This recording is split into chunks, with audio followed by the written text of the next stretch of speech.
Tuombee matokeo ya utekaji, nilishaongea pia.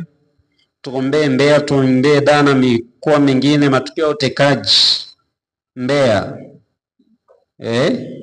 Matukio ya mauaji haya tunaufunika mkoa wetu kwa damu ya Yesu.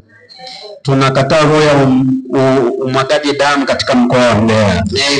Tunautamkia neema mkoa wa Mbeya. Amen. Kwa jina la Yesu. ITV imefika nyumbani kwa wazazi wa marehemu na kuzungumza na baba mzazi Dr. Mabula Mahande ambaye ni mfanyabiashara na alikuwa mtiania nafasi ya ubunge kwa tiketi ya Chama cha Mapinduzi na kushika nafasi ya pili, na hapa anaeleza. Taarifa za kutekwa kwa binti nilizipata kupitia kwenye simu yao. Watekaji walinipigia simu kwamba unamfahamu mtu fulani ambaye ni mtoto wangu, jina lake likatajwa.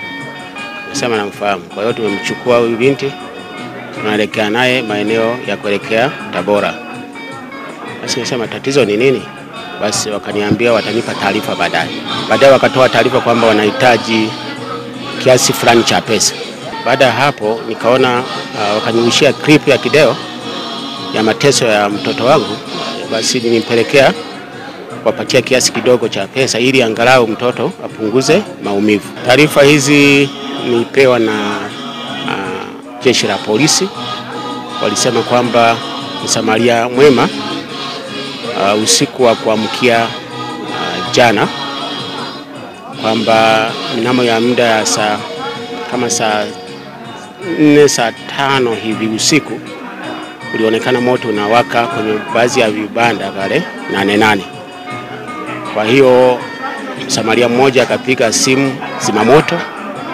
Baadaye zimamoto wakafika pale wakawa nazima ule moto. Wakati wakizima moto wakaona kama kuna mtu ndani anaungua.